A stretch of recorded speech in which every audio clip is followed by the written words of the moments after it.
What if I were to suggest that you play a key role in the awakening world? And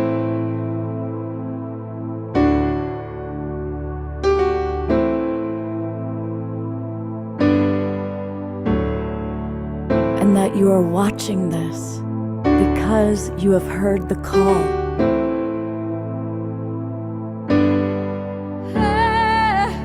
We can start right now by opening our hearts and minds.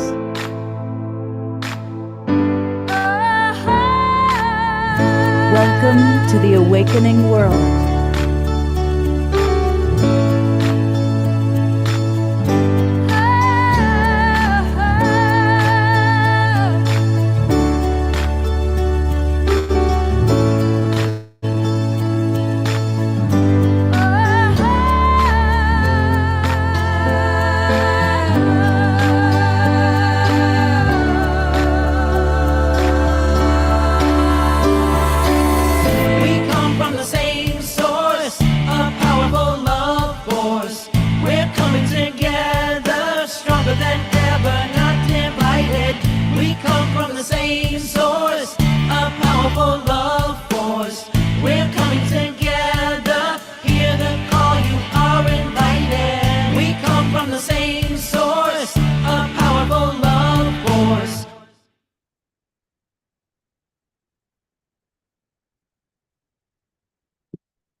Good evening, everybody. Welcome to the Awakening World. It's our Wednesday night edition, and it's another episode of Authors That We Love.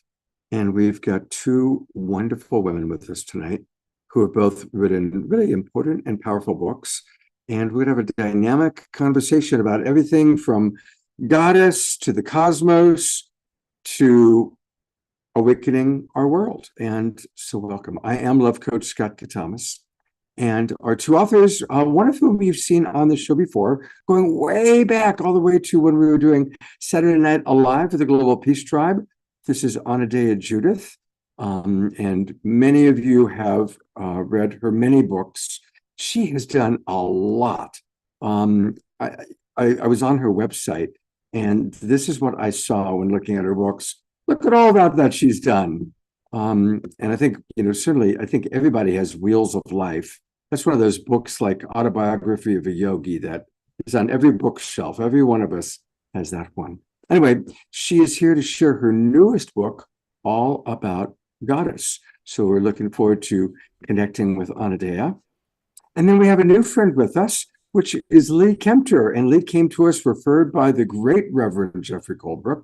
And Lee has written a wonderful new book, which I was blessed to receive in the mail just a few days ago. You probably can't see it because of the background, but here it is.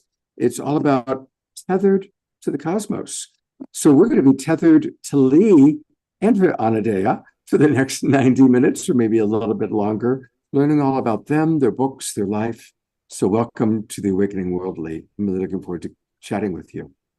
And Lee, we always start our shows with music. And we are very blessed to have an amazing house musical artist, our beloved friend, Omar Shar. Welcome, brother. Namaste, everybody, and welcome to my house. So that's why I'm the house musician, because I'm in my house somewhere on planet Earth. And here's a lovely song, and it's called The Wonderful and the New. And so let's start it.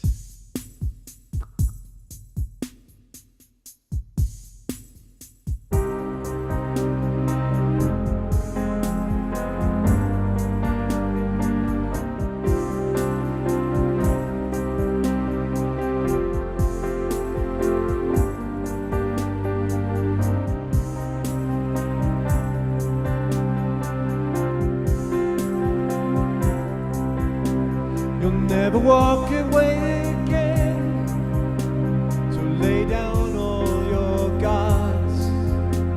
Your loving hearts will lead the way, the door is open.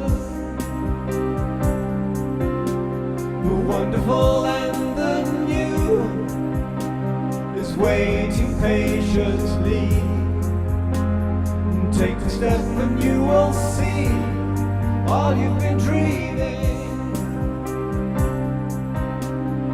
Now is the time you've been waiting for so long. I've been holding you through all ages, knowing I'd be with you once again.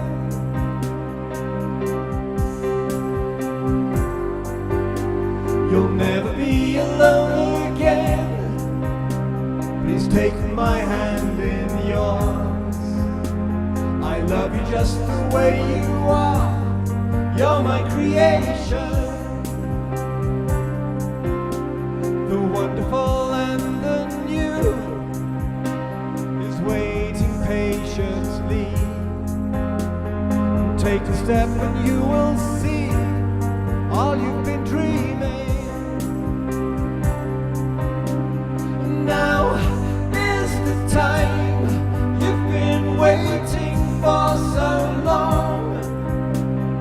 I've been holding you through all ages, knowing I'd be with you once again.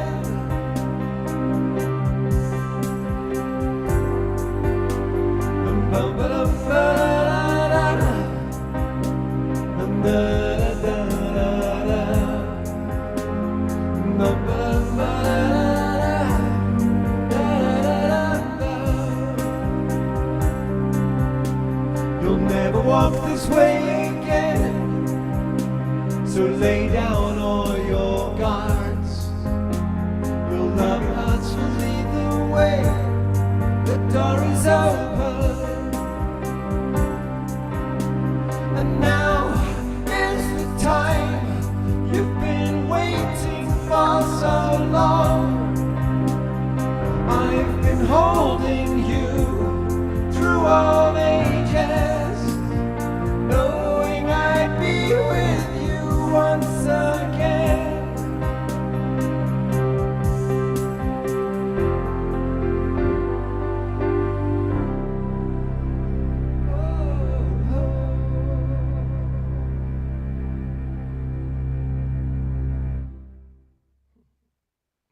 Thank you, thank you, thank you, beautiful beloved brother Omashar. Thank you. Let's all twinkle Omashar. I'm going to go to gallery view real quickly, and let's all give him some good love and some good twinkles. Thank you. And I have a surprise for my next song at the end. Ah, well, all right. It might be a new one. All right. They're pouring out of me like rabbits at the moment. So Good. Well, better to be making songs than babies or there we rap. are. Yeah, absolutely. All right. Well, we are going to go to beautiful beloved Anadea Judith. And Anadea, it's always good to see you. We've known each other for a long, long time. Oh, decades, I think. Definitely decades. Kind of in and out of Marin County events and experiences and Sebastopol events and experiences. And Anadea is a wonderful author, leader, very involved in the whole goddess movement. We're going to learn all about that. But we're going to actually be blessed with her starting us off with tonight's meditation. And so, Anadea, I'm going to just turn it over to you to lead however you wish. Namaste, everyone. And that's really what it's about, waking up the divine in ourselves and bringing heaven down to earth. So let's do that in our meditation. Let's close our eyes, put your feet on the floor. Take a deep breath in and let out all the busyness of the day, all the doing, all the striving, all the trying to figure things out.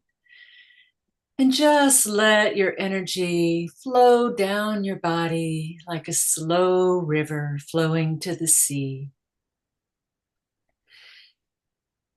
And just continue to take your breath in deeply and let it out, maybe with a little soft sound. Releasing your shoulders down toward the earth. settling deep into your body, into your seat, becoming spirit embodied,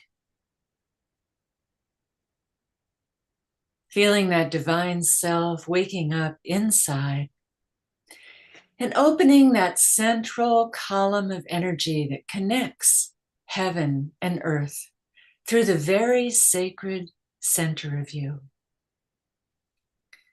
And we know that in that sacred core lie the energy centers of the chakras.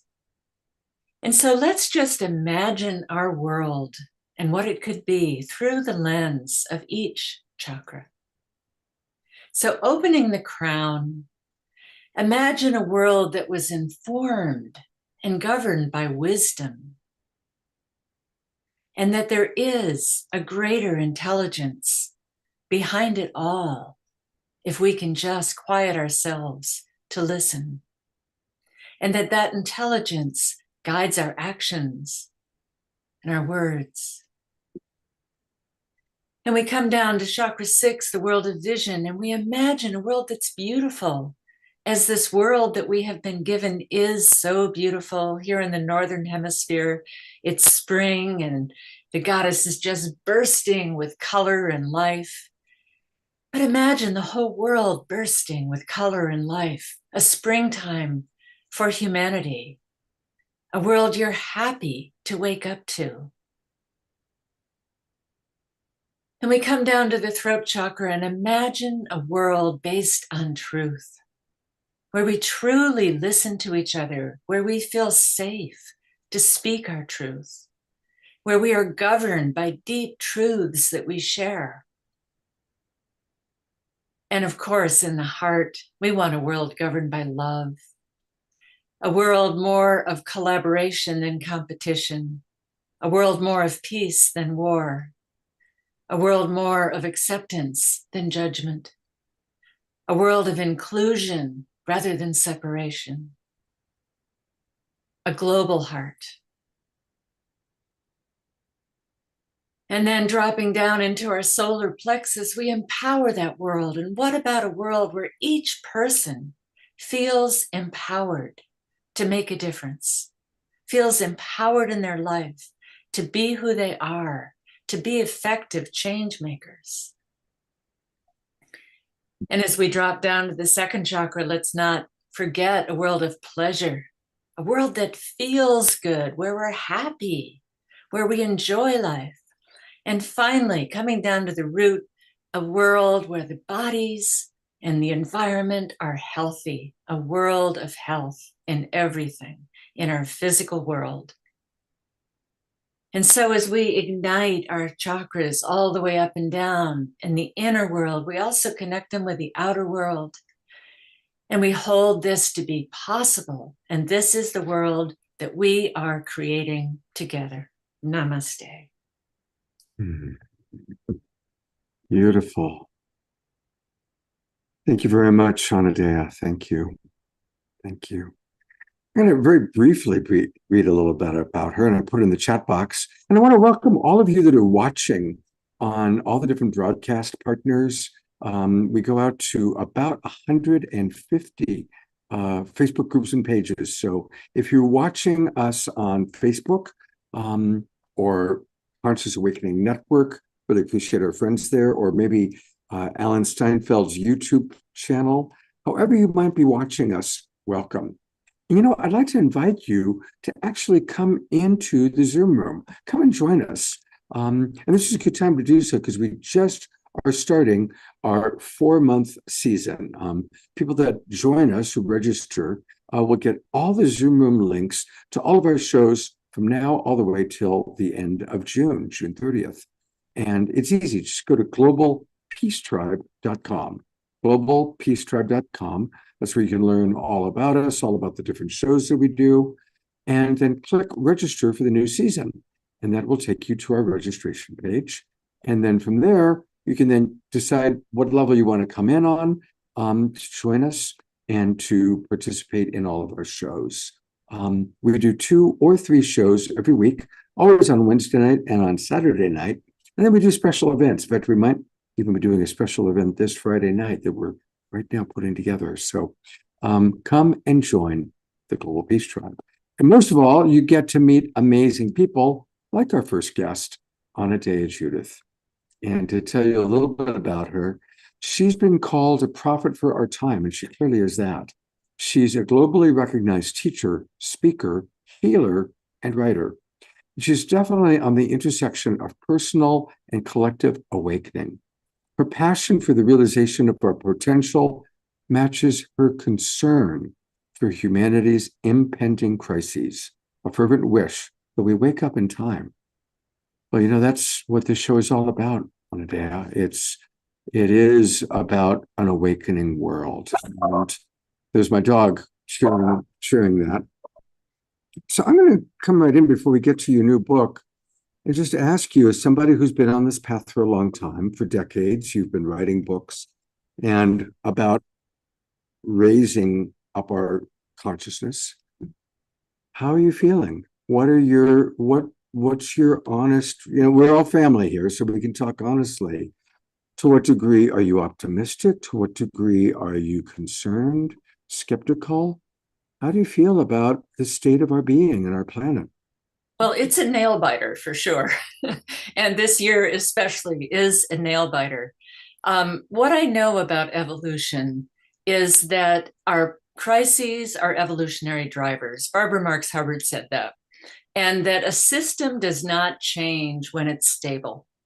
And the systems that we're living on and living under are outdated. They served a very good purpose once upon a time when we were first putting civilization together. We needed a strong man on top to organize everything while the women were having babies. That made sense once a long time ago when we were really young children in our evolutionary journey. But now we're grown-ups. Now we have, tools for collaboration. Now we are going through the initiation to our adulthood. And, the nail biter is, what is this initiation going to look like? How bad does it have to get for humanity to wake up? But the silver lining is that everything that is pushing us in a direction is pushing us toward a better world. And I think we'll get to a point where we look back at the way we used to live. And, just like we might look back at, periods long ago and say, oh my God, did people really do that? Did they really put leeches on their body to bleed them and call that healing? What are some of the things that we have outgrown? And we will shake our heads in amazement that we ever lived the way we're living now. Not that all of it's bad. So in the long run, I'm optimistic. In the short run, it's a nail biter, and I'm a little concerned, more than a little concerned, but I am ultimately optimistic. We're just at a test. Will democracy hold? Will our values hold? Humanity is being tested to see who we are and if we're capable of going to the future. It's a beautiful way of putting it. I don't get political on this show. I don't take a political stance, but I do want to say that one victory that I'm proud of is how our judicial system, and believe me, there's lots of complaints they could have about the judicial system, but that our judicial system did balance out an attempt on changing our democratic way. And I'm really proud of those, especially Republican judges, that still stood firm in the truth of what was illegal. And so, that was a checks and balance that worked. And that's something that I celebrate, and we'll see how things continue to evolve. And of course, I think we all know that the great evolution is not going to come from who is or isn't elected president. It's going to come from us. It's, as the Dalai Lama said, the next Dalai Lama is the Sangha. It's us. So now you are here because you are an author that we love. And I'm going to put a spotlight on your new book, Goddess, Blessed Reunions with the Feminine Face of the Divine. So please tell us about your newest book here. Well, it's very interesting how this book came to be. I've served the goddess all my life. I was ordained as a priestess in 1985, long before it was fashionable. And way back in the previous century, I was writing a book on the goddess, and I'd written maybe 4 or 5 chapters, and I put it in a notebook. And, life, I went on to other things, and I wrote my chakra books, and it went on a shelf. And so I was cleaning my office one day, and I found that notebook, and I went, I wonder if you're ever going to do anything with this. And I kind of just filed it away, put it back on the shelf. And a couple weeks later, I was in a Zoom breakout session in my evolutionary leaders group. And I met Ariel Patricia, who is the publisher of the Common Sentience series. And she said, and we wound up in a Zoom breakout together. And she said, I know you, and I know you're writing, and I want a book on the goddess, and you should write it. Let's have a meeting. And so it was like, I didn't even go searching for it. The goddess came to me. And the book has the 3 parts. One part is theory that tells all about the goddess and her different aspects, and some mythological stories and some history. The middle part is stories written by many different people of their personal encounters with the goddess in some form and what happened. And I have 2 of those stories. I start and end that section. And then the third is practices to bring us closer to the goddess and to bring us what I call home to the goddess. And home stands for Holy Order of Mother Earth. Beautiful. Ariel Patricia is definitely a friend. She's referred so many of her authors, and she really is kind of like, her books are like the great books for all of our bookshelves. So, well, it's wonderful to have you with us. And of course, we're going to be conversing with Anodea throughout the show. But I'm eager to introduce our audience to our other guest tonight, and that is Lee Kempter. So welcome, Lee. This is your first time, of course, on the Awakening World. And I'm going to share a little bit about Lee based on her bio. She's been a mentor, curriculum creator, and meditation teacher. She is the Amazon best-selling author of a young adult novel called The Hidden Light. And I'd love to hear about that.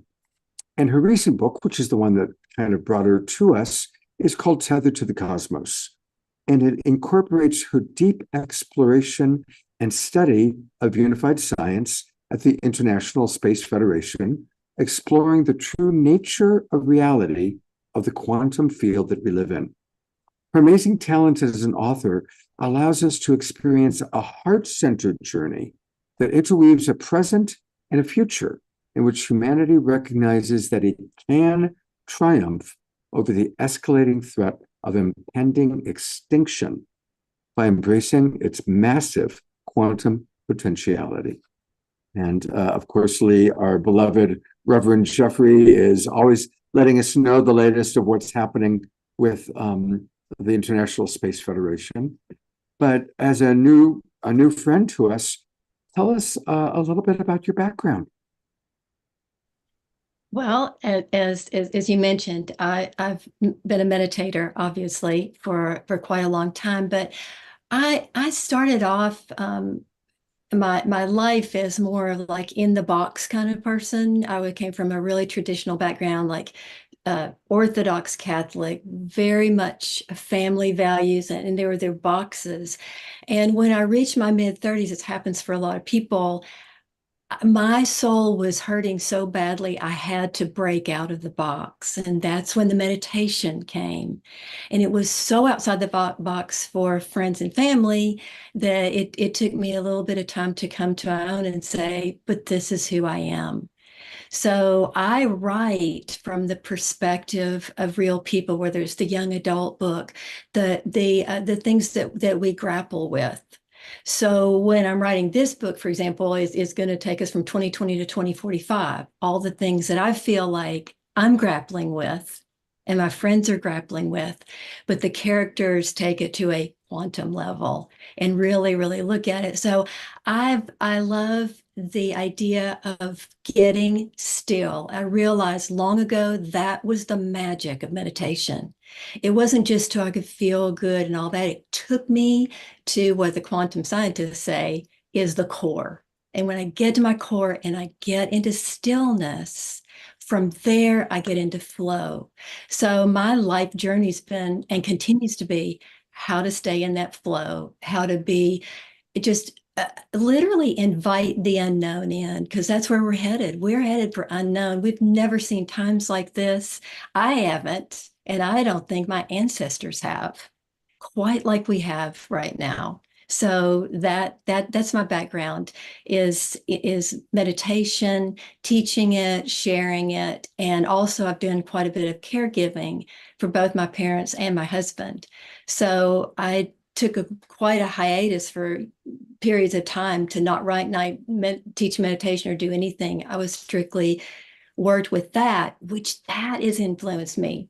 Because when you care for someone who's going through the transition, the highs, the lows, and the beautiful, majestic transition into all that is comes alive. And that's changed me forever. With no more fear of death. And there's not the fear aspect of life for me. Because of that, I see the potentiality, but I know it doesn't come without the inner work. So that's my life. My background is the inner work. Beautiful. I want to ask you about that stillness point. I'm thinking to when we've had Deepak Chopra on the show, and he's talked about how it's in the space and in the blank void that all creation can emerge from. And so when you're talking about your personal epiphany, if it will, that's my word, not yours, but kind of hitting that stillness point, talk a little bit more about what that means, especially for you, and then maybe how we can access that and work with that stillness point. Yeah, this still point, and I've experienced it, and most of us really probably have since we were children, is this place where, to me, it feels like my mind literally drops into the center here, and I let it go in and in and in to a place where there's no more thinking, there's no more worrying, and not even any emotions. It's this deep inward place that I've come to trust. So it is the silence inside. Once I get there, though, what has happened more and more and continues to happen more is the idea that I've gone in, but now it starts expanding. And the more that I go in without trying to control this core central place that I experience in the heart space. Some people, feel it in the third eye or the dantian in the gut. I just happen to feel it for me in the heart space. So once I've gone in there and I go deeper and deeper and just allow myself to go into it, it then starts this expansion. And the expansion is just endless. That's what I call the flow state. Now I'm in flow. And if my eyes are closed and I'm in that state, I'm not thinking. But when I come out, I have access to the flow of all that is. And that's what I learned when I started listening to Nassim Haramein explain it in mathematics and geometry and all that we're actually going in to the core of what he would call the spinning vortex, that the invisible part of ourselves. When we let ourselves actually touch that place. But I don't try to control it, and I don't set a timer for my meditation. I go in, stay in that space, let it expand, and I come out. Sometimes I do that 5 times a day, sometimes once a day. My meditations changed so much in the last few years, just so much in that way of allowing the energies to be what they want to be. And I will also say, if I actually feel it more in the middle of the head, I don't fight that either. I've just given up on trying to control any of it. And but I do take the time to go into that core place, that still space. Right. Beautiful. Well, I'm going to bring Anaday up, and we're going to really make this a very interactive show tonight. So I want to invite all of our people in the Zoom room to give thoughts, comments, questions. I'm going to read a few that have already come in. And We'll start with Carol wrote, "At the point of the turning world, there the dance is, and there is only the dance." So that's a beautiful reflection to what you were saying, Lee.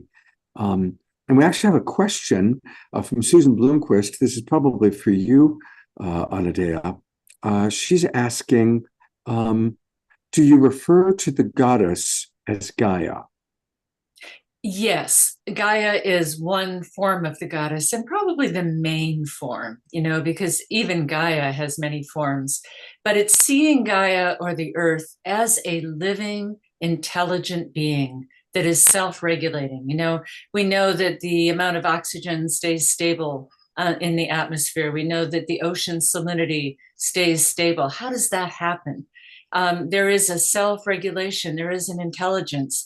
Redwood trees are growing faster now as we have climate change. What makes that happen? So it's seeing the intelligence within the planet as a living colossal being. And just like we might say fleas don't know they're on an elephant, humans are, so small, we're not capable of seeing the entirety as a unity of a colossal organization of intelligence. So yes, Gaia is one aspect of the goddess, but there's many. The cosmos is another aspect of the goddess, and the queen of death is another aspect of the goddess. So there's many, many different aspects. And another one is Sarasvati, who is the flow. So responding to what you just said, Lee, she is the purity that comes from the river. And she gives the gift of speech. She's the patroness of the 64 arts. Brahma utters reality into existence with his breath, and Sarasvati turns it into art. And so we know that almost any art we do, whether it's music or writing or dancing or drama, it's better when we're in the flow. And this is the flow state that you're talking about. And that flow, the core to me, is the connection of heaven and earth. And that is the river of divine flow that we're bringing down into manifestation through our core. I've been a meditator for 52 years, so I'm with you on that. All right, I'm going to read another couple comments, and then I'm going to actually go to Reverend Jeffrey for a moment. But Diara has put in a few beautiful things. She wrote, "We are the groundswell of love and light." And she continues by saying, "The veil disappears because it is so close to source," which is a very beautiful way of looking at it. And then DR also commented to you, Lee, saying, "I love that flow, Lee. Rather than freeze, flight, fawn, we flow." And that's a great alternative to fight, flight, freeze, or fawn. Beautiful. And again, bring your comments and questions in. It's going to be an interactive night.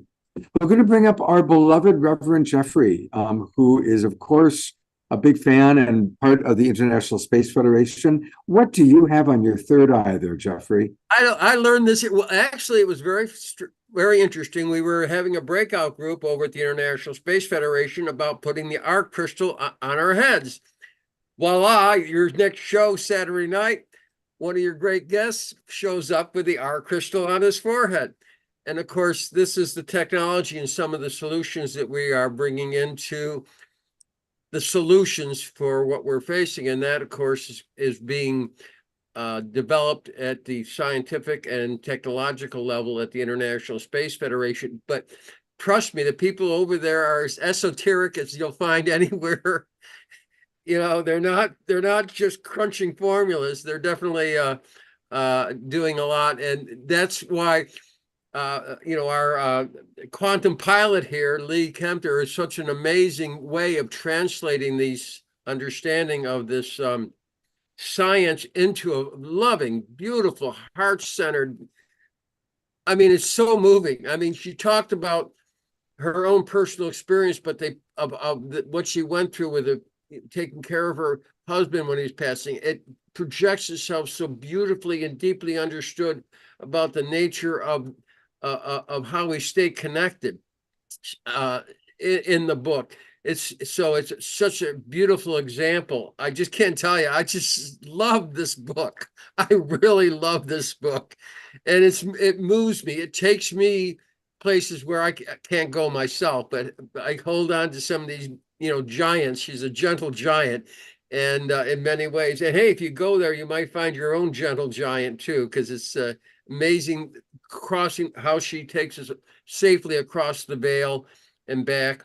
Tethered to our hearts, tethered to the cosmic heart. Oh, beautiful. Thank you. Well, thank you, Jeffrey, for your enthusiasm. And what's something that she has shared or taught you that's impacted you? Well, that is how she interprets all this living and solutions in the quantum mystery with an understanding of the field. We're dealing with a lot of crazy mysteries that we're just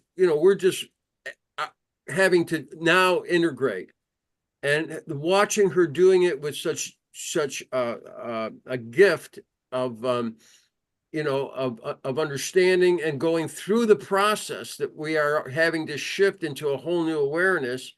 It was beautiful. I mean, it just lifted me up and makes me feel such that deep connection. And I'm grateful for her book. And I, give it a double thumbs up for a journey. And that's exactly what we're doing here. We're on a journey, a deep journey. And when you have,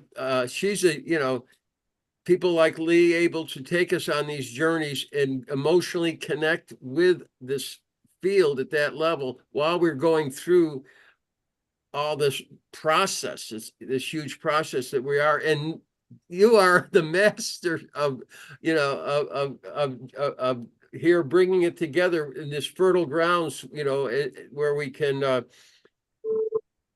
go through these changes. And I just so appreciate you, Scott. You are definitely a master of this process here and bringing all these people together so we can go through this. Oh, And I'm, it's amazing. Thank you very much. Thank you. Well, we love you, Jeffrey.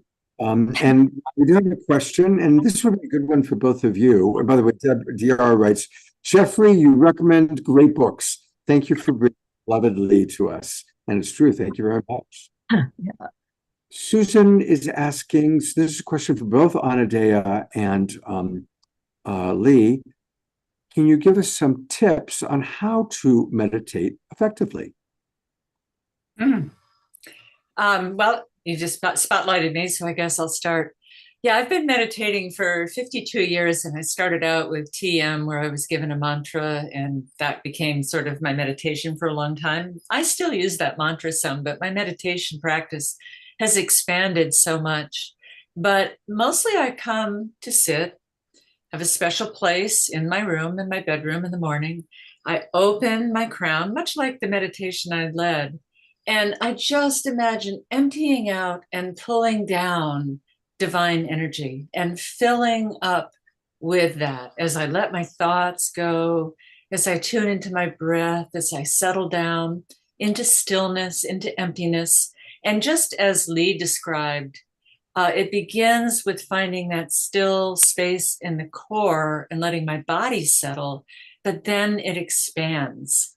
And it's like the sacred space expands. What is expanding? It's kind of an emptiness, but it's an emptiness that is very, very full. And insights come to me. I often sit there with, a pen and paper next to me so I can jot something down. And I just imagine a downward current coming from the heavens down to earth. And just like being in a shower where you let the water come over you until you're clean, but it's on the inside. I let that come down until I feel clean and ready for the day. Beautiful. Thank you. I love the vision of the shower. That's awesome. Lee, what are some tips you'd like to share? Yeah, it sounds like that Anadea and I started the same kind of thing. Like that, I used to do mantras and a lot of that kind of work, and my meditation also has shifted a lot.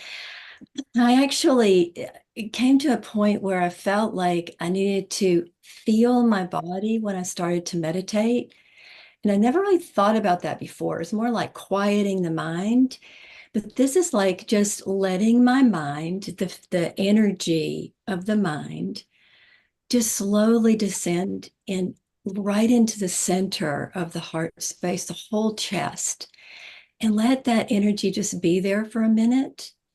And then allowing myself to feel what it feels like to be in that energy. I literally pay attention for just however long it takes to settle into that energy. What does it feel like viscerally? And once I'm settled in, then I just sit with the feeling of that energy. And it starts to just expand beyond like a small globe. It just gets bigger and bigger and bigger. And over time, I actually allowed myself and trained my body, mind to let it expand and expand and expand. And I'd ask myself in the beginning, how far can it be? How far can it expand? Front, back, on both sides. So my meditation became very visceral for me. And at some point, though, the body gives up and it's just the expanding energy, which is just the pure, coming from pure core out. Yeah. Beautiful. We've got a couple of comments that I'm going to share. Omashar writes, he gave us a little tip. He says, so important to let your body and mind settle down as a prerequisite to meditating. Absolutely. And Terry Russo, who in a moment we're going to celebrate, Terry wrote, if it weren't for meditation, I'd be a real unhappy person. So I'm very grateful for my daily practice. So there's a couple of nice things. And Terry, I'm going to take a moment to embarrass you. Since you just offered up, it was Wednesday last week, and we are a new thing on Global Peace Tribe, where we're asking all of you to send us your birthdays. And beloved Joy down in Ecuador is going to be our birthday calendar guide. And the very first person who responded, I sent out the email on yesterday asking people to send us your birthdays. And Terry was the first one to respond, and it had just been her birthday. So you're our virgin. You are the very first of the Global Peace Tribe birthday bash. We'll kind of see how it evolves. Let's all take a moment, and I'm going to put the fall focus on Terry. Wow, I'm impressed. My birthday was Monday on the 11th, so you sent it the day after, so it was in my head. I go, yeah, I'll just send it for next year.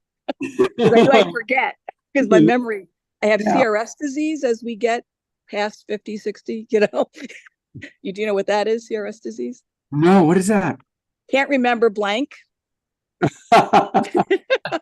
So I figure I'll do this for next year. It could be for this year. So thank you. That's very kind. I'm having a great time spending winter in SoCal. I'm going to be in Tempe and Sedona next week. Then I come back to SoCal. Then I go home to Cape Cod. And then I go see the eclipse in Cleveland with some dear friends I haven't seen since college.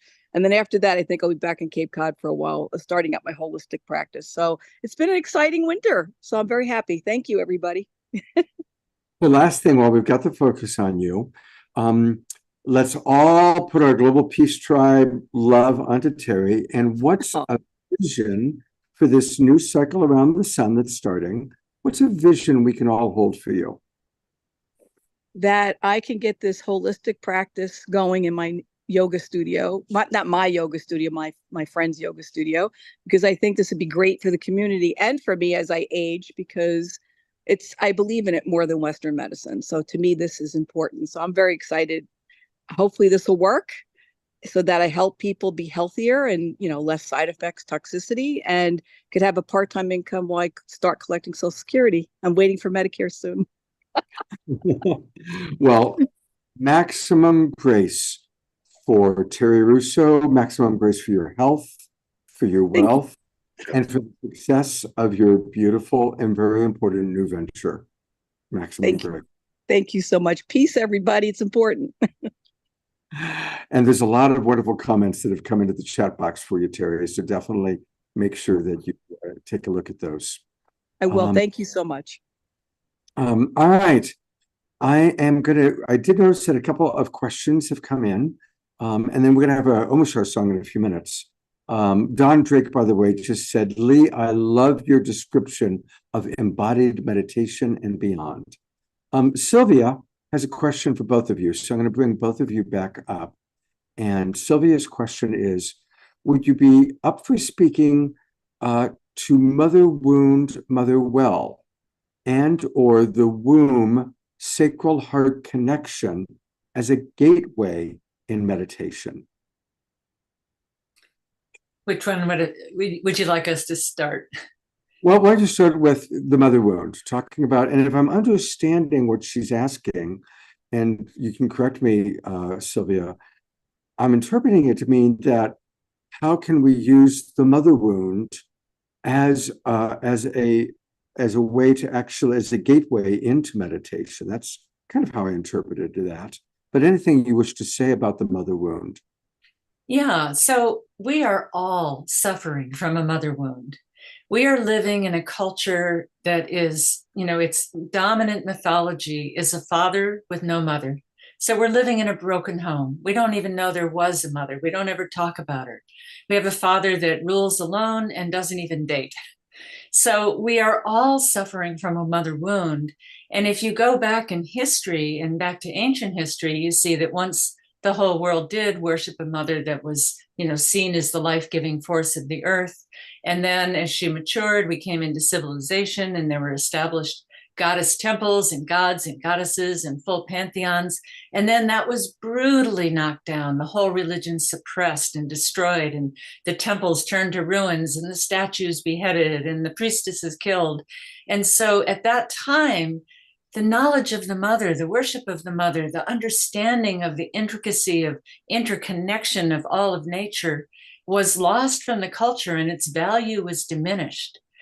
And that affected all our mothers all the way down the line, and our grandmothers and our great-grandmothers and all the way down. So the whole culture is suffering from a mother wound. And then that comes through your individual family in whatever form it comes. A woman who wasn't valued and had too many children, a woman who, wanted to leave her husband but couldn't because she couldn't earn a living, or, whatever the wound was.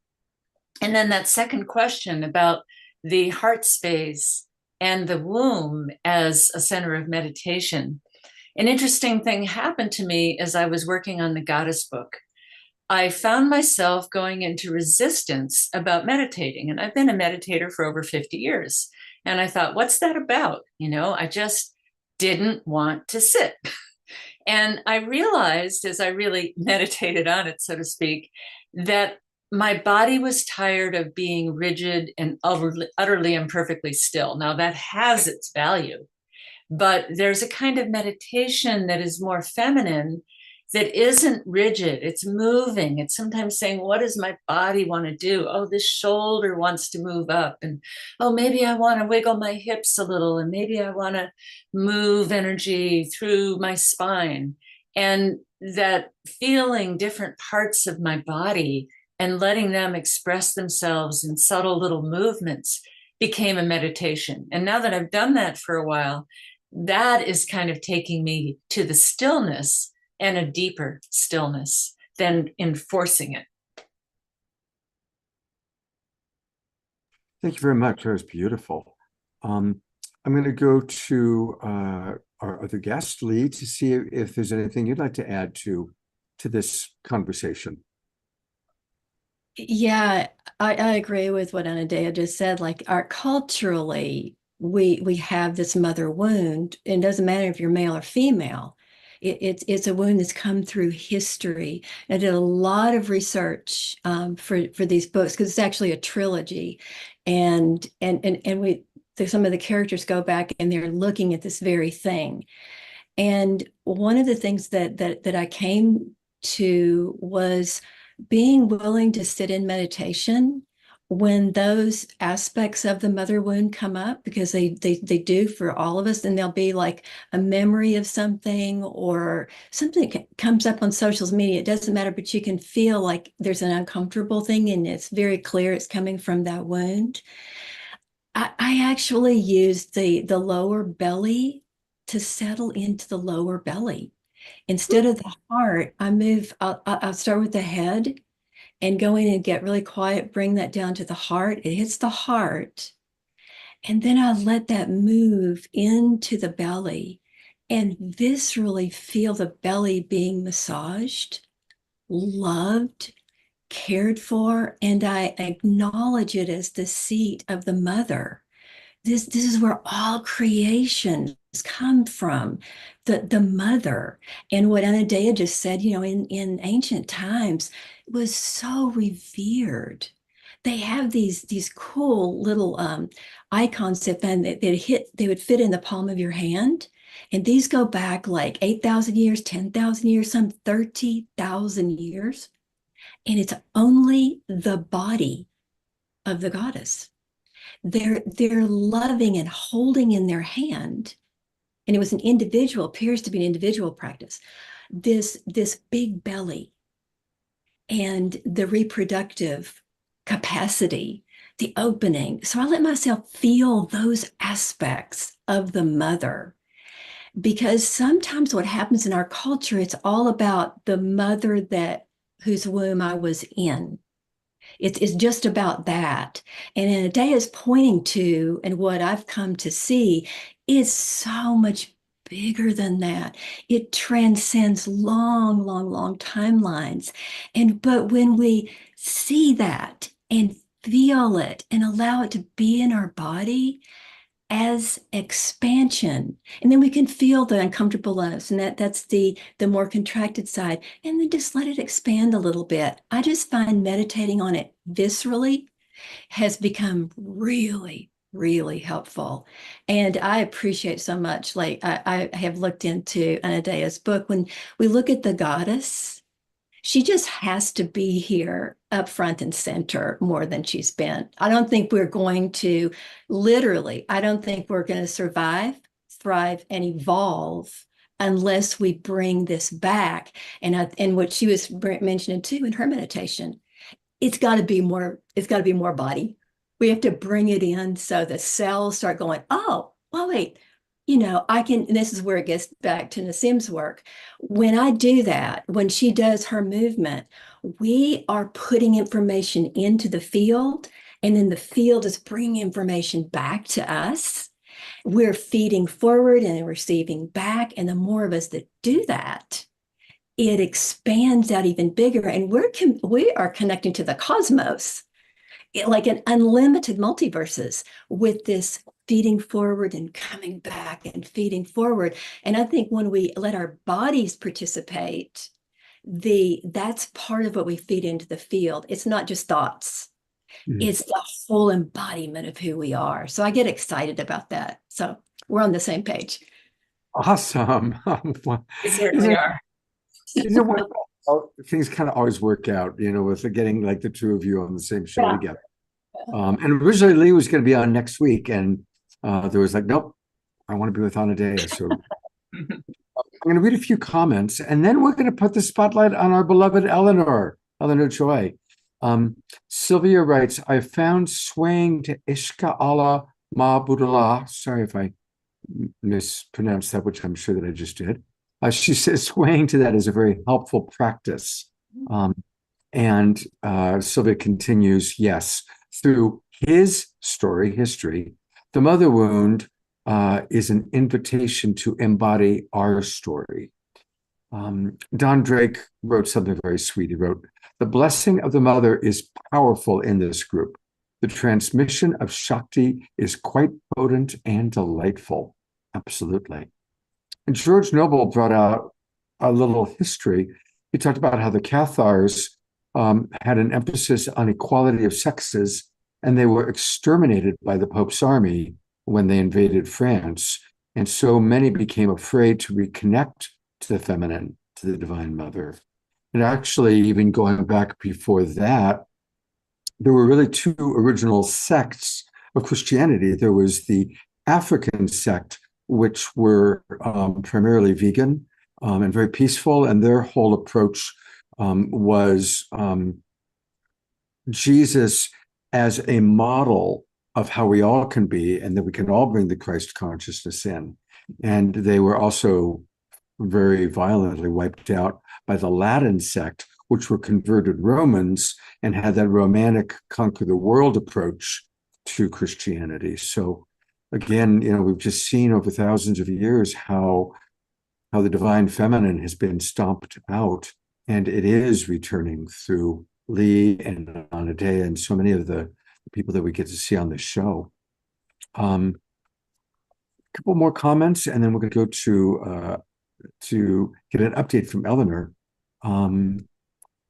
George writes, so amazing that Lee was Catholic doing healing for her original spiritual training. Yes, God bless the recovering Catholics. And there are many of those. I see Terry Russo nodding her head up and down on that one. Well, we are a community, and one of our most beloved members of our community is Eleanor, who is still in the hospital. But Eleanor, you look quite sprite and up and ready. And she's there with her beloved Ian. And once they unmute themselves, we will look forward to hearing the latest update. There you go. Now we can hear you. Okay, thank you. I really want to thank Anadea and Lee for everything they had to say that was so right on. And I have felt so often male and female guides and angels cradling me, holding me, and I'm so in tune with my meditation. So it's been wonderful. And the update is I'm still extremely weak. However, I'm moving and I'm going home to Ian's place on Friday. Fabulous. Well, of course, when I see you, we associate you with dancing. Don't want you to overexert yourself, but we are going to go to an Omashar song. So whatever you wish to show us as Omashar plays. I won't be up dancing. No, we know you won't be up dancing, but I liked what you did last week. Yeah. You used your hands a little bit. And Ian, thank you so much for taking such good care of our beloved. We love you so much. Thank you for Thank you. Thank you, Scott. All right, Omashar, what do you got for us mid-show? Well, Ian, you can dance for Eleanor right now, so she can watch you dancing. How about that? And it's perfect. What I always feel humbled by the synchronicity of me tuning in to the show and to the collective that's joining on this evening, and the song that gets either created or I'm told to sing. And so two things. This new song came about 2 days ago, second new song in a week. Woohoo! And this one is called In the Stillness. And it brought to mind, my grandmother always used to say to me this little poem that most of us know. And it's a wise old owl lived in an oak. And the more she saw, the less she spoke. And the less she spoke, the more she heard. So now, wasn't she a wise old bird? So that's my grandmother's programming of me. One of the best things I think she ever did, apart from everything else, which was wonderful. And the first line of this song, In the Stillness, is the quieter you become, the more you can hear. So you can hear the direct correlation to that poem in this song. And so, without further ado, here we do. All right.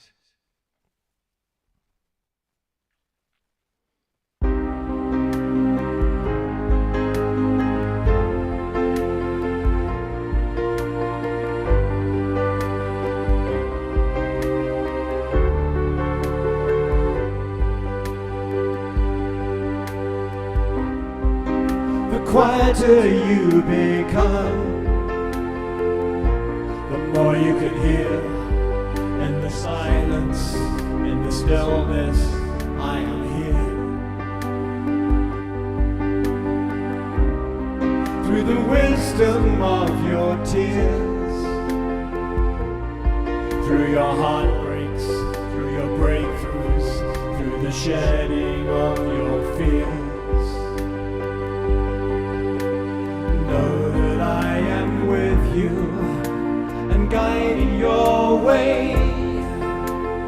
Know that I am cheering you on. Truth lives within you, and love leads the way. I love you.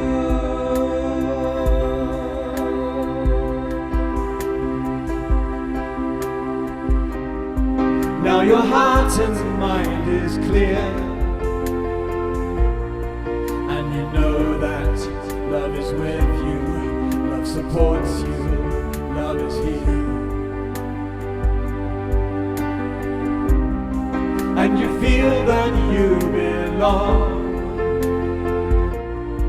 and you're walking with purpose. You can hear your life's new song. Know that I am with you and guiding your way. Know that I am cheering you on. Truth lives within you, and love leads us through. I love you. Ba-da-ba-ba-ba-ba-ba. Da-da-da-da. In the silence, in the stillness, I am here. Through the wisdom of your tears, through your heartbreaks, through your breakthroughs, through the shedding of your fears. Know that I am with you and guiding your way. Know that I am cheering you on. Truth lives within you, and love leads us through. I love you. I love you.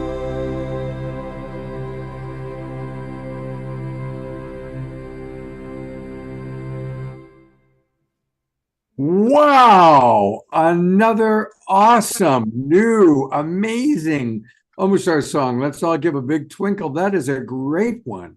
It's amazing, dude. The Scott, excuse me for duding you. You can do me anytime. Thank you. Just the Lee and Anadea, everything in my day comes from the stillness. And in the last 5 years, my meditation practice has been at least 2 or 3 times a day. And I'm getting stiller and stiller and stiller. And there's so much in there. There's so much wealth, 1,000,000% if there was such a thing, more than in the outer world. And these amazing chord structures are coming through from that stillness. And then riding on top of them are these fantastic melodies.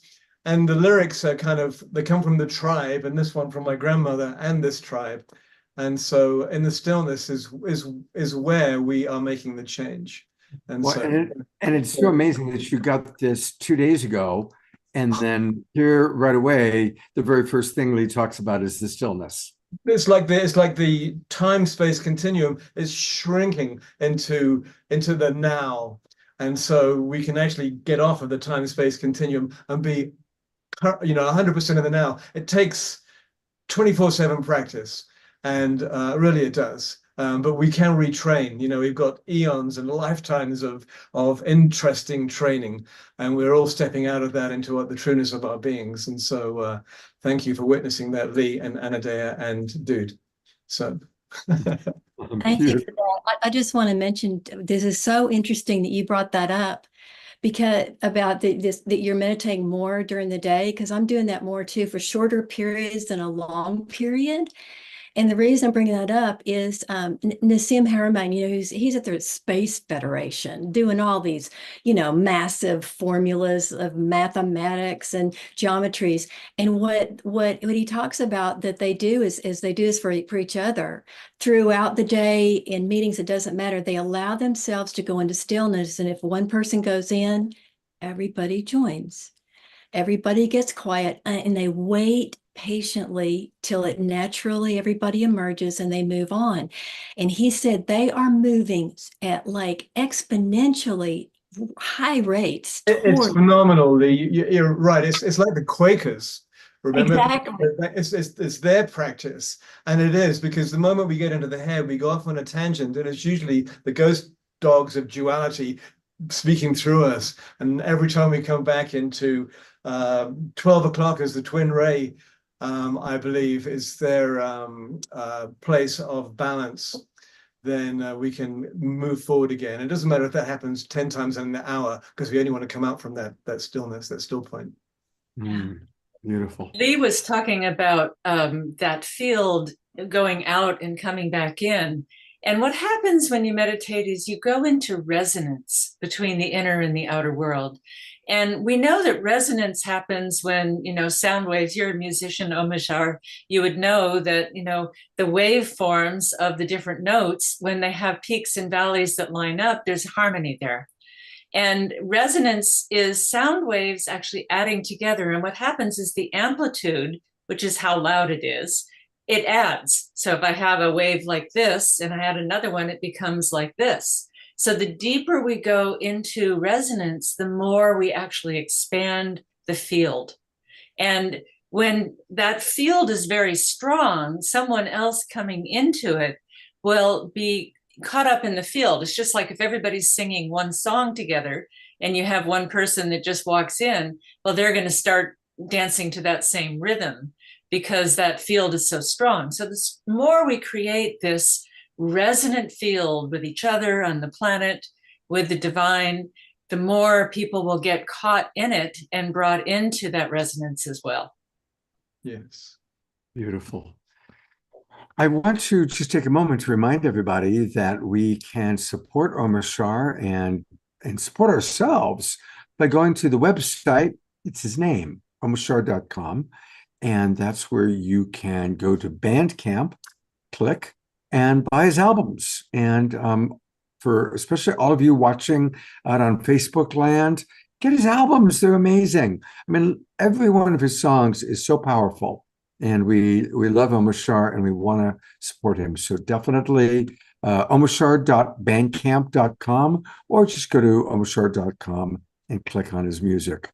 And thank you, Omashar, for that beautiful new song. 2 new songs in a week. That's pretty amazing. I'm going to go back for a moment and put the spotlight once again on Eleanor because our dear Dorina Joy, and again, everybody, get your birthday information to Dorina Joy, and we'll put her email address into the chat box. But she has written a poem for you, and I hope I pronounced this correctly. It's an acrostic poem. So she has taken each letter of Eleanor Joy's name and come up with an adjective or a word.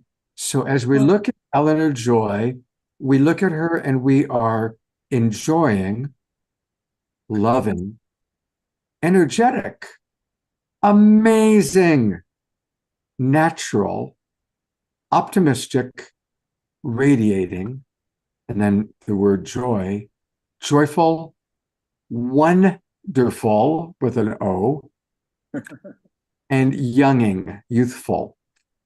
So there's a beautiful little gift for you from Dorina Joy. Thank you so much, Dorina. I love that. Thank you. Thank you. And again, thank you to Dorina Joy, who is now our birthday calendar goddess. So thank you for doing that. All right, I'm going to make an attempt to play a video that was sent to me by Anadea. Sometimes playing on, I haven't been able to download it, and so playing while downloading doesn't always go so well. Whoops. But let's see how this is. 1 second. Okay, we're gonna try again. So, Omashar, I'm gonna spotlight you, Mhm. and you're gonna give me a thumbs up if it's playing well, and a thumbs down if it's not. Okay. There we go. Let's give this a try and see how it goes.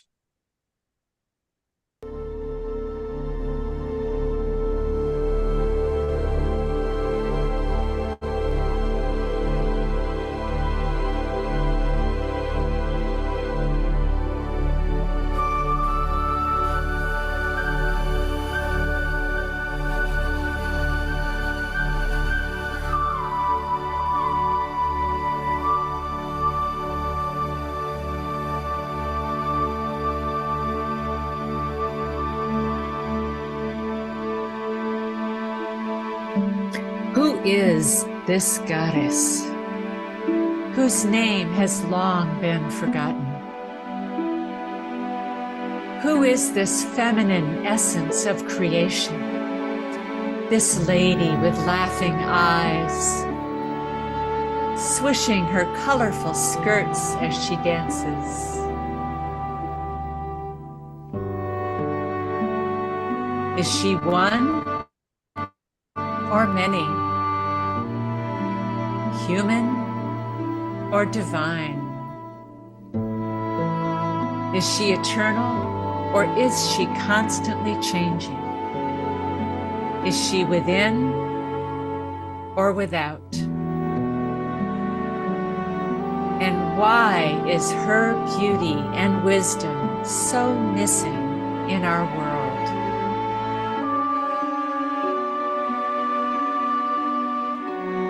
The goddess may be long forgotten, yet you already know her. She is the mother who bore you, the smile on your sister's face, the grandmother who winks at you from beneath her wrinkles. She is the beauty of the green earth and the silvery light of the moon. She is the flowers blossoming in spring and the ripeness of the fall harvest. She is the mystery of birth and death and the lover who embraces all that lies between.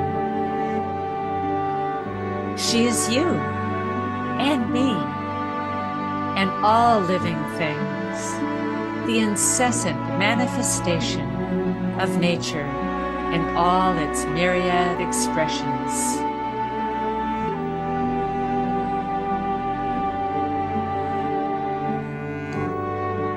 To meet her is not only to love her, but to be embraced by her love in return. She does not judge or punish, but offers compassion when we stumble. She doesn't want sameness or conformity, but expresses herself through a wide diversity, for all are worthy within her vast creation. Her flowers and fruits express her abundance, for she always creates more than enough. Her song is the song of creation, transformation, and completion, all within a cyclic wheel of time.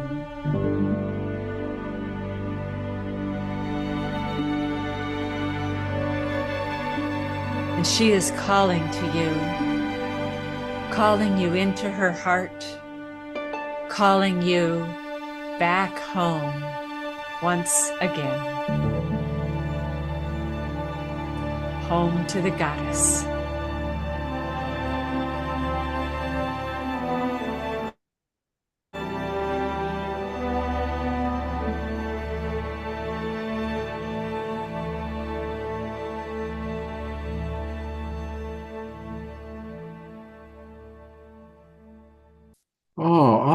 Anadea, that's gorgeous. And of course, our good friend Gary Malkin, who's on the show all the time. I was just on with Gary, having a Zoom chat with him earlier today. Tell us the story about this video that we just watched. Well, in writing the book, I was asked to create a masterclass on the goddess, which right now is available through Humanities Team.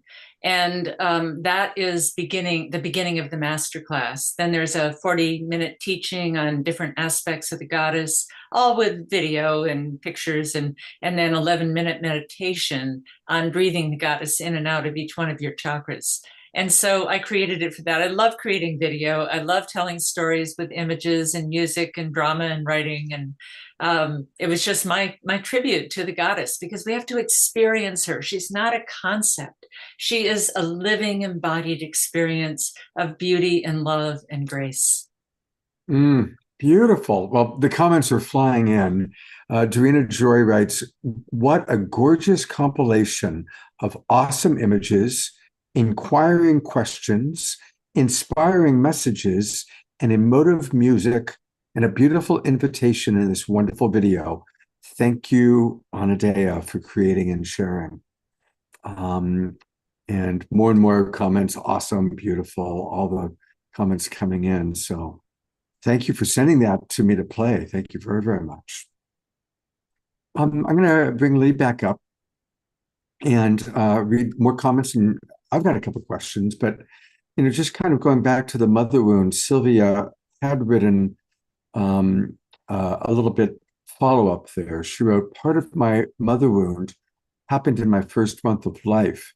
Connecting to my newborn self as a dragon unicorn is helping me be more present in my fire and sass and root chakra. So thank you, Sylvia, for sharing that. And George vulnerably shares, my own mother wound has to do with being overly close to my mother, who I later learned had been my wife in an earlier life, and this disrupted my entire psychosexual development.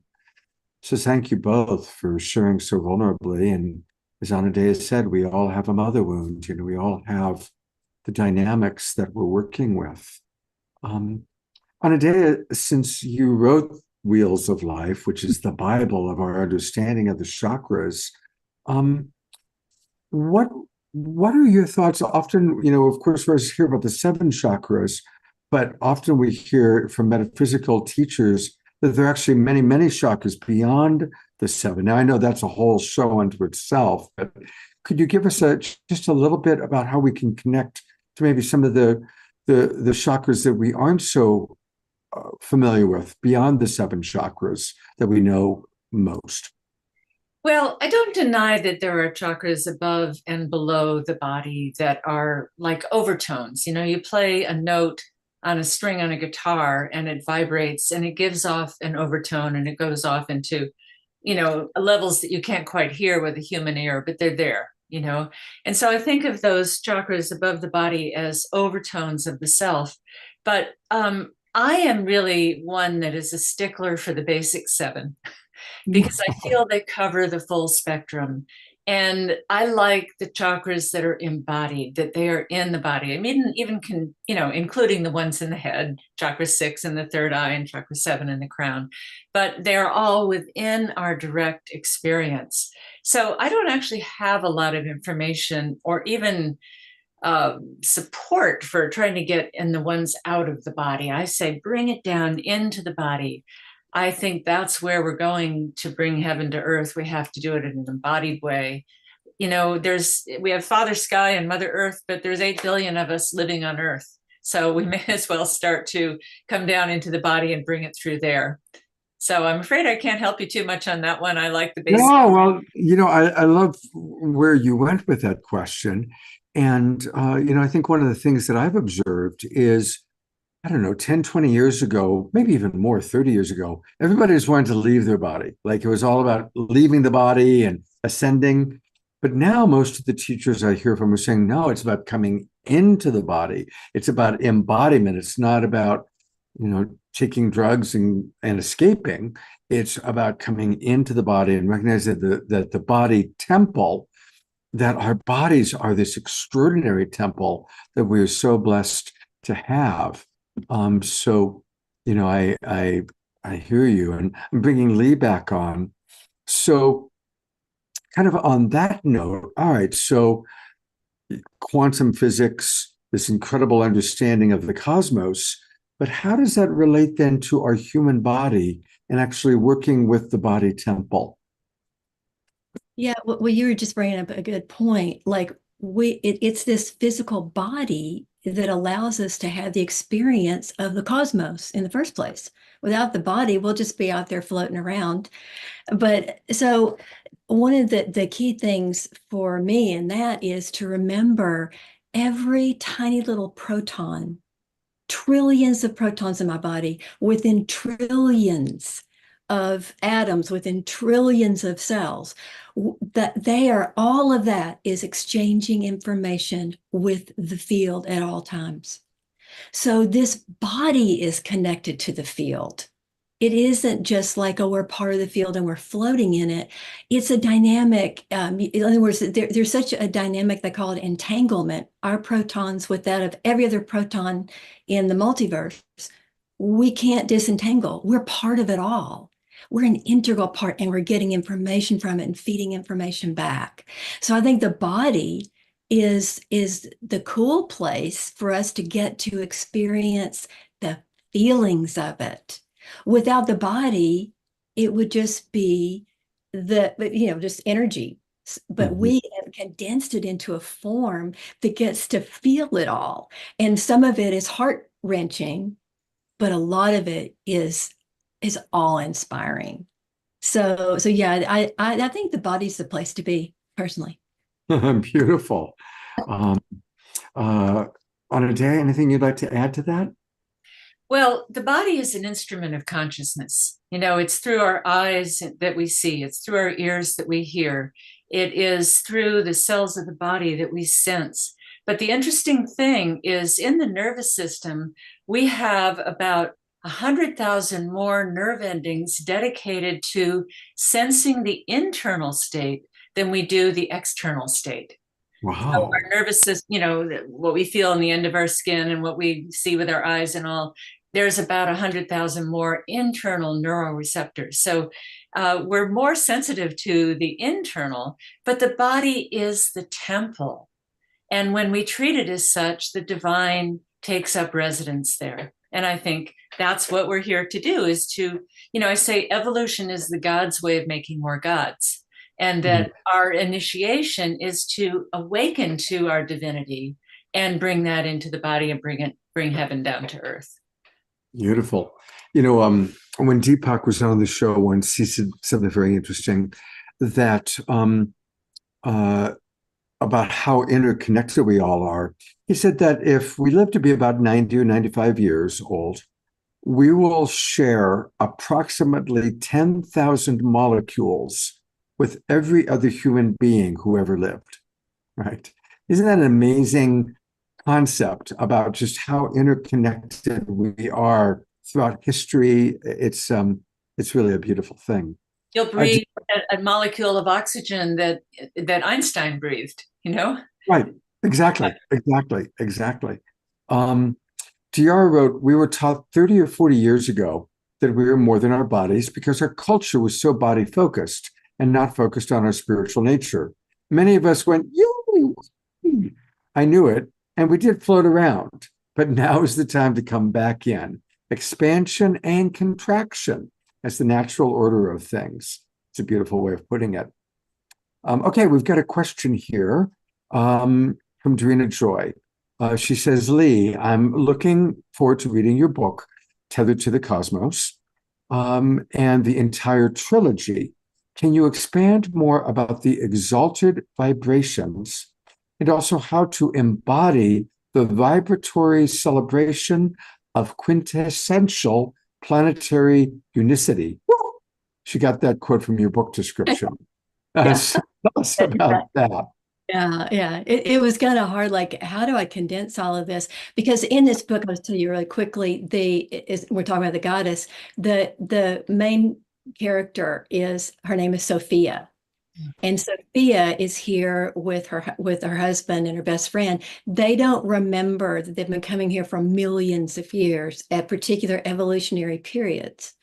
So your question is really beautiful because decided to call it exalted vibrations because that's the overarching theme, is that they are building on and trying to understand how to create exalted vibrations within themselves, bringing that out into the world, sharing it more, and creating a group around them that will support them in that.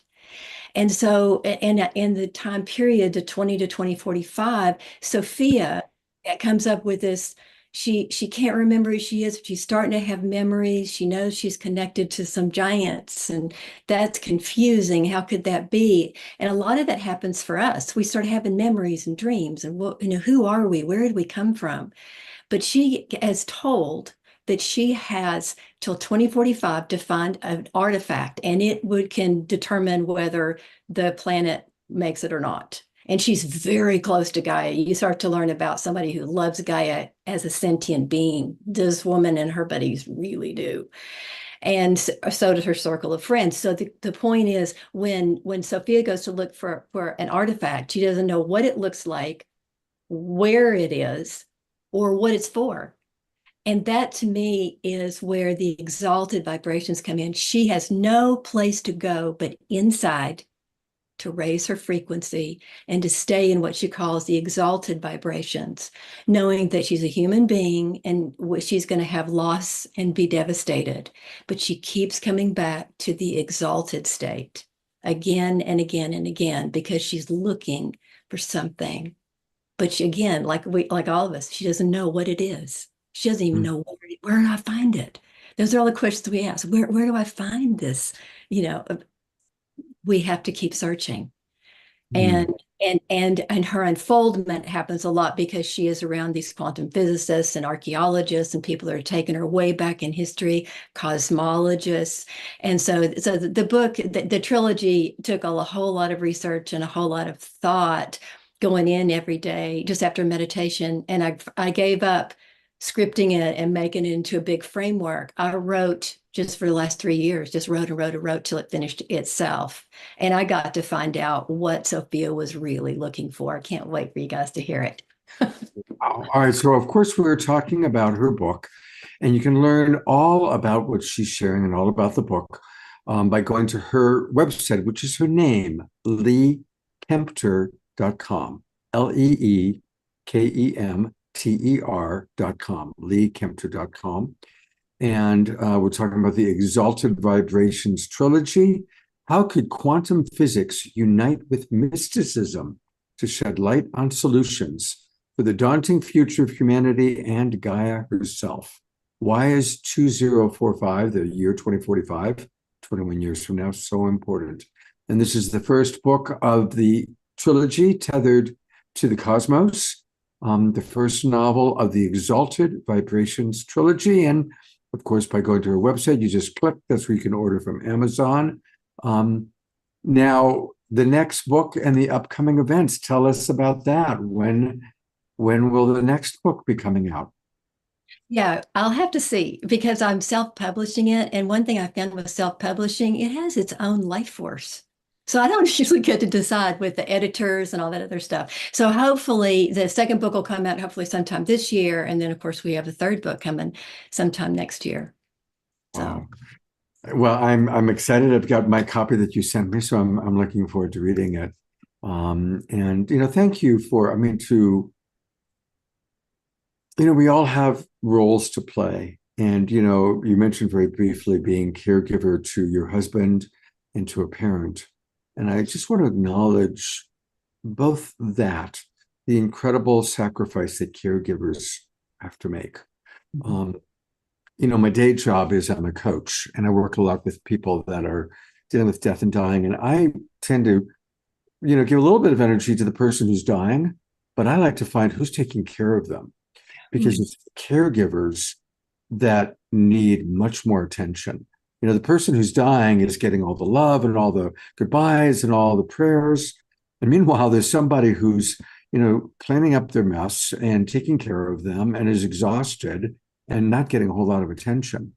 So that's something I learned a long time ago. So I just really want to acknowledge those years you spent in the very sacred act and the sacred role of caregiving. Thank you for that, Lee. And for anybody listening, bless you for being a caregiver, especially to someone who is, really physically not capable of taking care of themselves anymore. Thank you. We're going to swing over to Anadea for a moment. Anadea, tell us a little bit more about how we can have a direct experience of the goddess. That video, there's so many beautiful images of the goddess.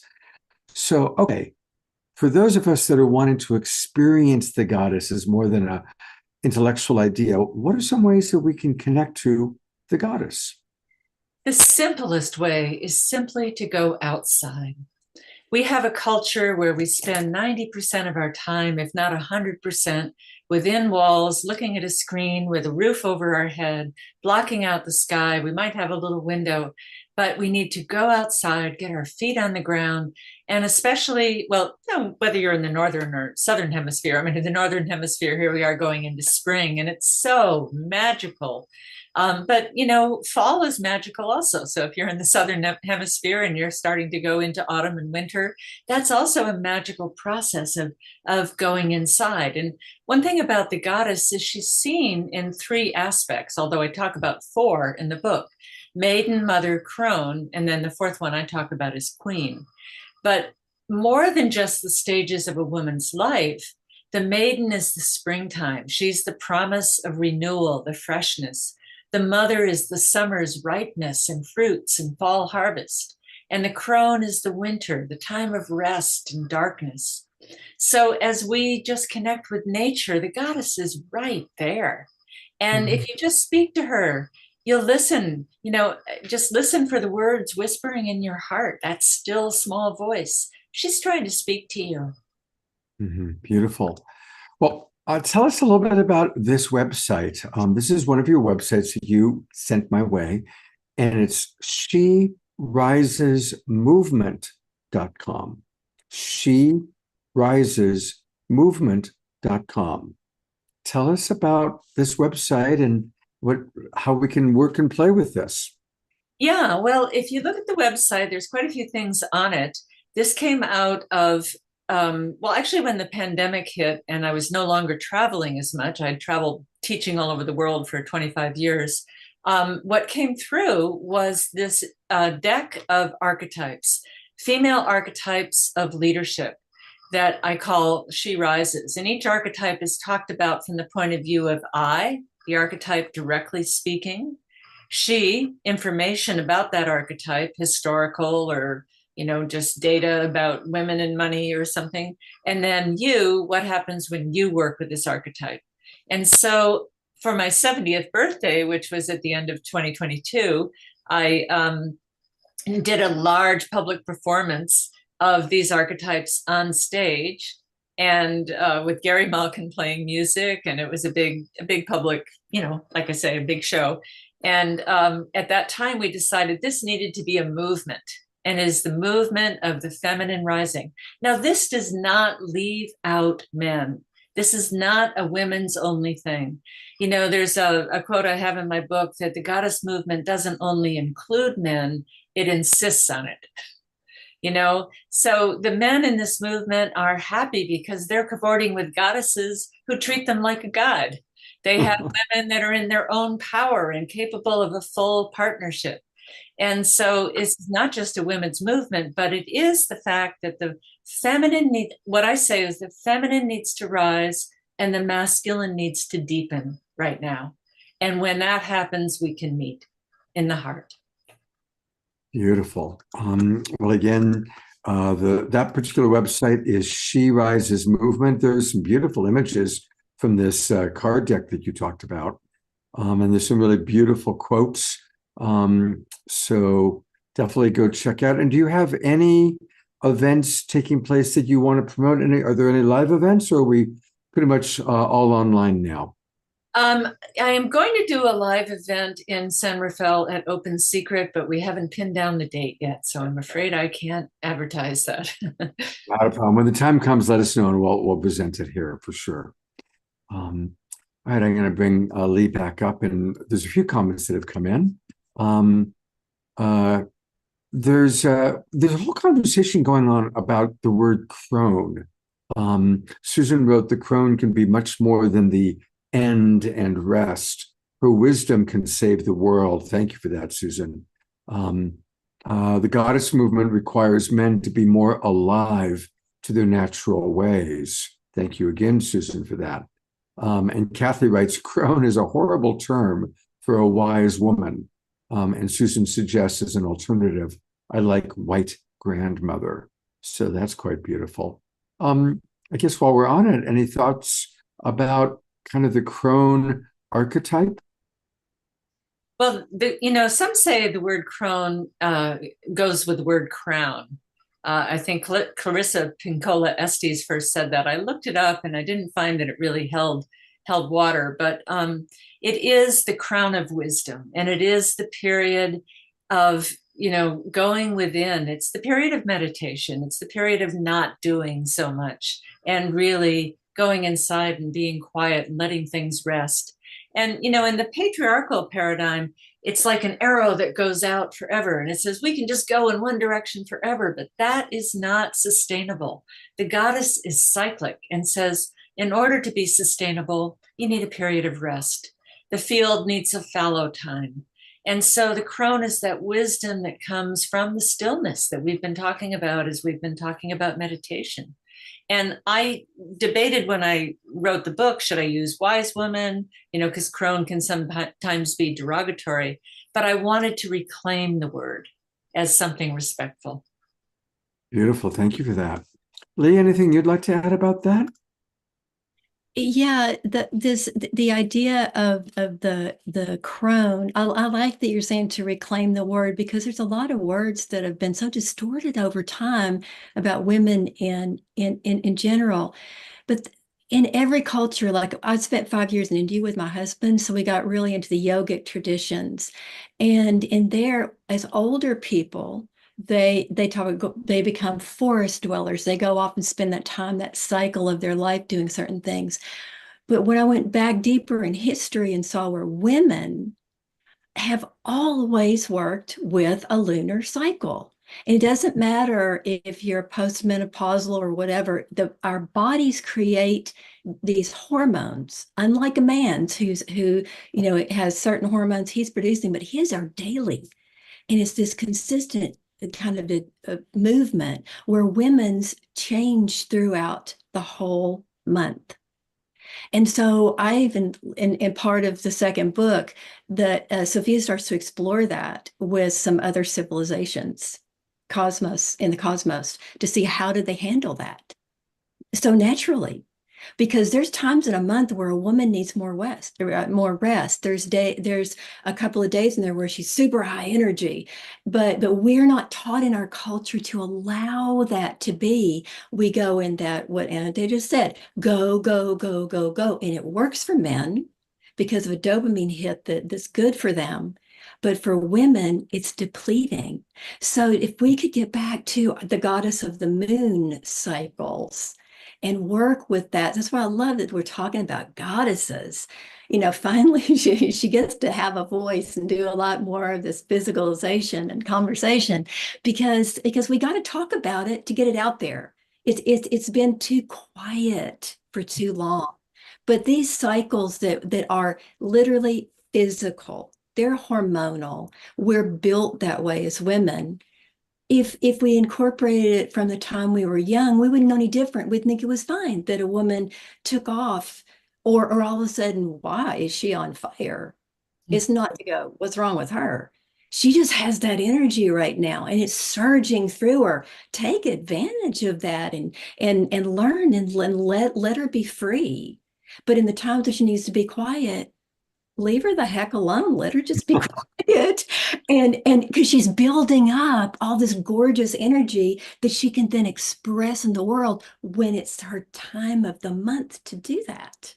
So I love this having the conversation, Scott, that you're willing to have about the goddess because she's just so important. My husband, luckily, was really loved the whole Shiva Shakti thing, and he was very intrigued by what he called the Devi. And I could write a whole book on his experiences as a man interacting with the Devi and what it felt like in his body. And it taught him many things about masculinity that he didn't know when he got in touch with her. And it was very beautiful because it was like part of his transition from life. And I won't go into it now, so you know, we don't have time, but stories of his interactions with the Devi that started to come up. And it wasn't Shiva, it was a manifestation of the Shakti of Devi that was really helping him through the transition. Mm. Beautiful. Well, thank you. Deborah DR just wrote, yes, loving the beautiful balance of divine masculine and feminine that we have here in our Global Peace Tribe. And it's true, we have, you know, so many beautiful men like Reverend Jeffrey and Omashar. So, you know, we do appreciate and the wild monk of the Mystic Monastery, Jerry Anderson. So I do want to acknowledge at a time that clearly the rise of the divine feminine is happening. And so many of our speakers on the show tend to be women, but I just want to say that there are some pretty cool men out there as well. Absolutely. Absolutely. And speaking of cool men, I always say that Omashar is the alpha and omega of the awakening world. All things begin and end with Omashar. And we are going to close with an Omashar song. But before we do that, I do want to let people know about what's happening on Saturday night. Because this Saturday night, we've got a really wonderful show planned. Once again, we are collaborating with Teresa Collins, who will be my co-host. She, of course, runs the Global Coherence Pulse, and she and Julie Kroll have created something called the Connection Field, which is a beautiful new way for us to all interact and interconnect. It's kind of an alternative to Facebook. And look at all the amazing people that are going to be with us on Saturday night. Of course, Omashar. Tatiana is coming back again. We love Tatiana Speed. And we also are going to have a wonderful new musical artist joining us, Diva Sonic, and she is wonderful. So we're going to have a lot of music on Saturday night, and then we're going to hear from all these wonderful folks. Tammy Scarlett from Unify, Grace Lynn from HeartMath, Julie Kroll, who's been doing what I do, you know, this show that I've been doing. She's been doing a show like that for 12 years. And Julie's amazing. So it's going to be a great, great show. So make sure you join us this Saturday night. And for all of you watching on Facebook, time to register. Come join the Global Peace Tribe so you can come into the Zoom room for all of these wonderful shows we do 2 or 3 times a week. All right. Mr. Omashar, what is the grand finale going to be tonight? It is a group song, and let's turn that off, turn that on. And this is the sing-along bit in the chat. There it is. I am one with all feeling. Returning is a sing-along, and it's about tuning your heart back to the mother. And because that is where we're at. And without that, without us men deepening and the feminine rising, what have we got to look forward to? So let's do that. Here we go. I am one with all. Wow.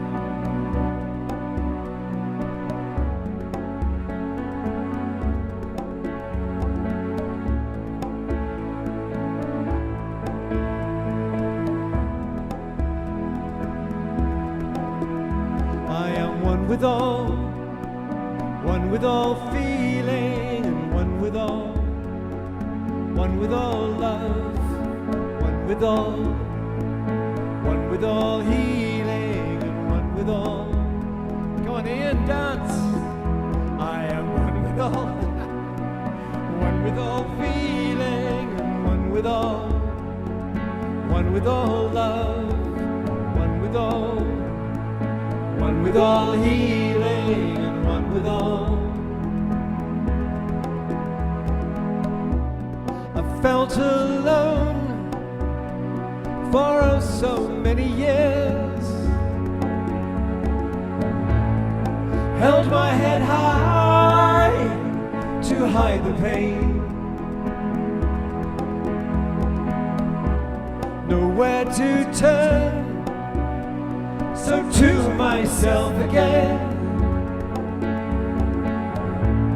I tuned my heart to the mother. I am one with all feeling, and one with all love, one with all healing, and one with all. I am one with all feeling, and one with all love, one with all healing, and one with all. The time has come to wake my sleepy head and peel back the sheets of illusion. The time has come to lift my voice once more and sing the songs of the new world. I am one with all feeling, and one with all love, one with all healing, and one with all. We are one with all feeling, and one with all love, one with all healing, and one with all. La, la, la, la, la, la, la.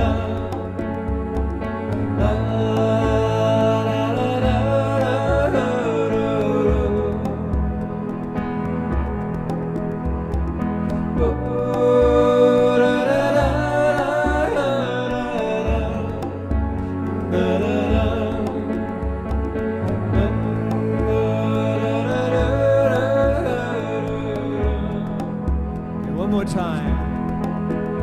We are one with all feeling, and one with all love, one with all healing, and one with all. We are one with all feeling, and one with all love, one with all healing, and one with all. The time has come. The time has come.